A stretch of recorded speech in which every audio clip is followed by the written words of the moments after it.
Good morning. How serious a situation is what we're seeing in Egypt for oil prices here, and what are you calling on the United States government, the president and Congress to do immediately?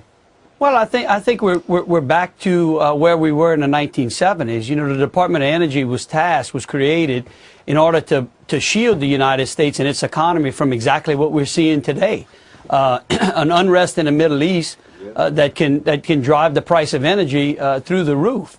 It is the kind of danger that will just take the steam clean out of any recovery we have in our economy right now. Now, you're calling for the president to drill now.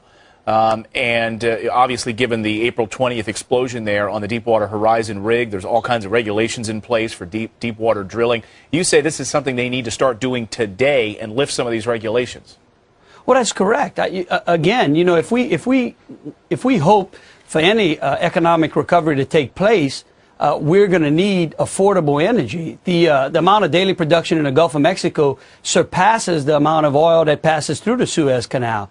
If we have a problem in the Middle East, if that canal is shut down, the price of oil and the price of gas that we pay at the pump for all Americans are going to pay is going to go through the roof. But, Congressman, wouldn't the president say that we're in the middle of a crisis right now, at least Egypt is, that we're monitoring, and that's no time to set policy or to change policy?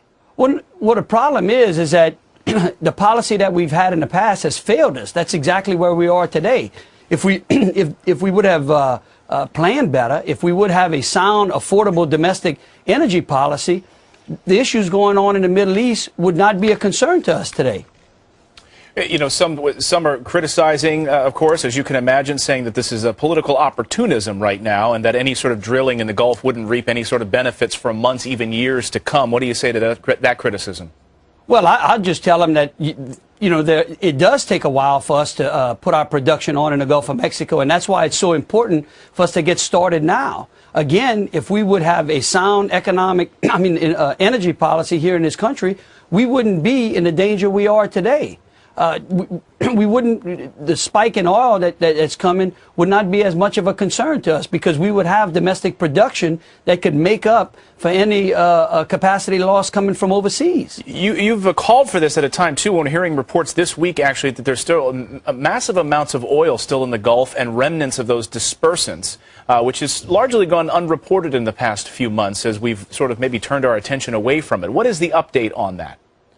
Well, you know, again, you know, I continue to read the same things that you've read as to what is going on with oil that may be left over in the Gulf of Mexico. But again, my concern right now, today, is to make sure that every American, regardless of whether they live in Louisiana or up in Iowa, over in New York City, doesn't wake up in the next couple of weeks and find that the price of gas at the pump has doubled. And Congressman, are you satisfied that enough safety measures have taken hold or are in place now to avoid another catastrophe? Absolutely. I believe that the industry was much safer the day after the accident than it was the day before. You know, we can pile on regulation after regulation. The important part is to make sure that we have sound regulations and that we have sound enforcement in those regulations. All right, Congressman Jeff Landry, Republican from Louisiana, with the economic side of the story. Thanks so much for being with us this morning. Thank you all.